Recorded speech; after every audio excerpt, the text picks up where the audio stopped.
Donald Trump has threatened to get the US military involved in Mexico following a tragic story of 10 Mormon women and children who were killed in possible cartel violence.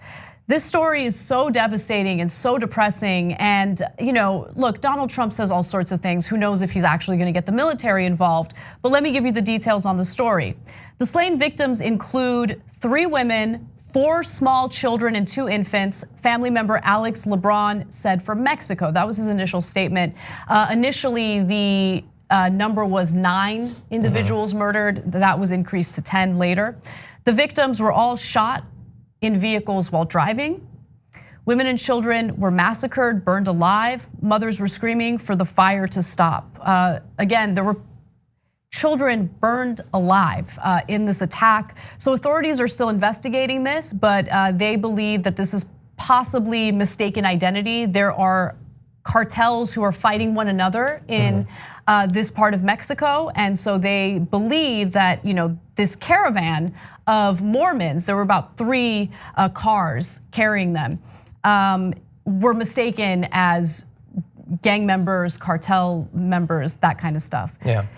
So I'm gonna show you a video. It's difficult to watch. It is a grandfather who is taking video of one of the burnt cars. It's super emotional, so I wanna give you that warning. But with that said, let's watch.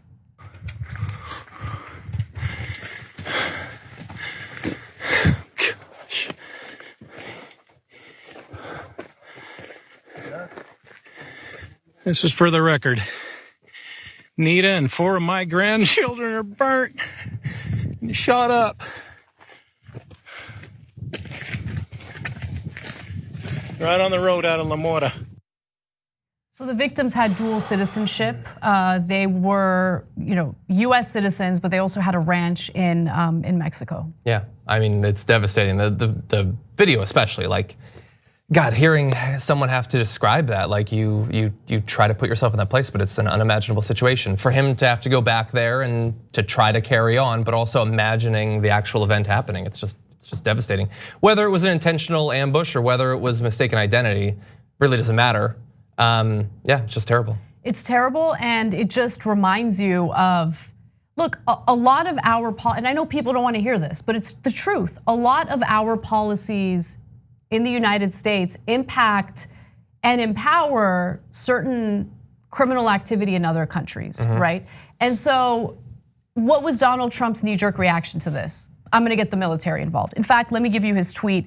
He says, "This is the time for Mexico, with the help of the United States, to wage war on the drug cartels and wipe them off the face of the earth. We merely await a call from your great new president."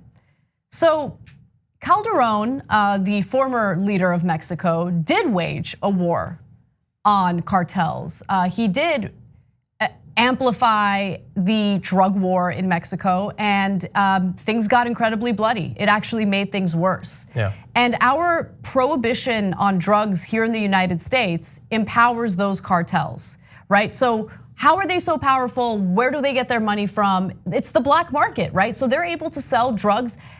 We did a story just, I think it was yesterday, about how the cartels are already able to breach Donald Trump's big, beautiful wall, right? Impossible.